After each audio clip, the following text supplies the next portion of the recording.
can't actually remember when I started playing the piano, because we had a piano at home, and coming from a musical family, it never really occurred to me to do anything else. So there was always music around in some form. My father's a violinist. Certainly I always woke up to the sound of my dad practicing. So I always had the sense that no illusions. I knew it would be difficult to be a musician, but that it would be incredibly rewarding, and that it was, first and foremost, it was possible.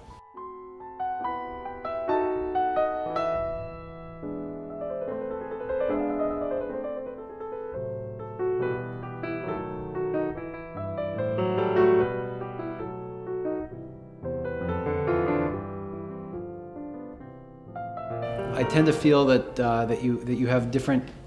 You have kind of a cognitive thinking, like a methodical. I'm going to do this now. I'm going to do that now, and now that's coming next. And then you also have you have muscle memory helping you out, and both on the same token, those things can also get in the way and make mistakes. So in a sense, the edge of performance for me is this unique thing where because of the adrenaline or whatever, or your nervousness, then you're able to sort of go back and forth between those two ways of operating. That's how it is for me, at least. And there's a risk. You never really know when you walk out. How is it going to go? You just don't know. You can't know. It depends a lot on the situation. In some situations, it's possible to feel yourself on a sort of an ivory tower a little bit, and a bit of a pedestal, and to kind of eliminate the audience, although I'm never forgetting that I'm on stage performing.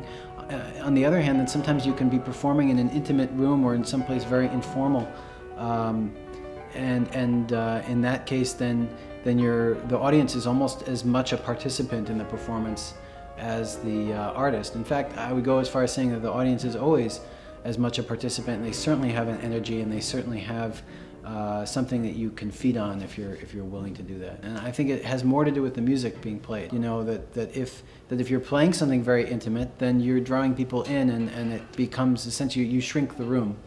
On the other hand, if you're playing something very powerful and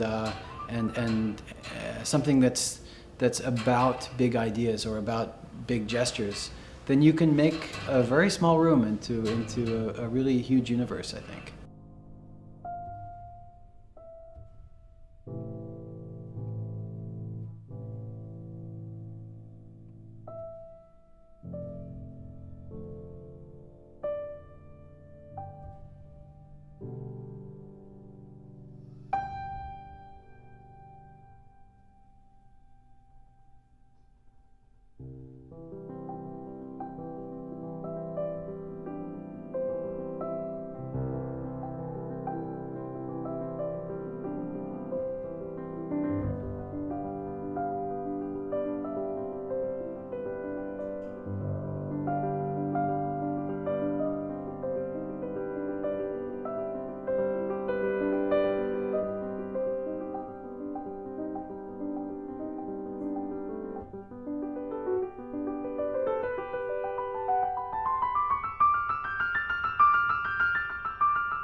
I think with Ilona and with Get Classically, you have really a sort of a fearless presenter who's willing to try new things, and who's really eager to experiment. Welcome.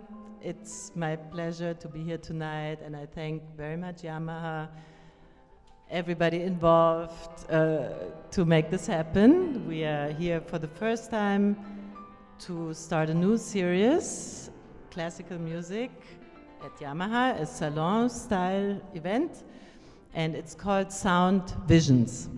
Sound Visions because I was able to connect a little bit of art, photography.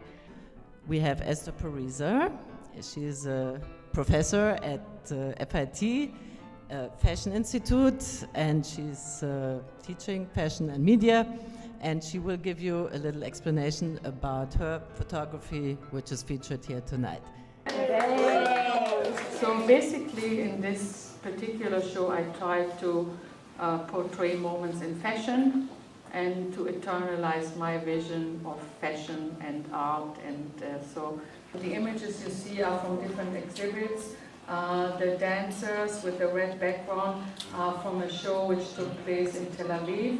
The lady behind me comes from a show that we did at FIT. This is from Madame Grey. It was from an exhibition about her art and fashion in Paris. And then lastly, the one by the window is from my take on Alexander McQueen.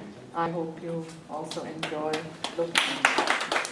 I think that's wonderful. I think that the more different situations that people have to experience music without pretense, that's the key. I think that's an invaluable service to audiences in New York and also to artists who are looking for those types of fresh interactions with the public.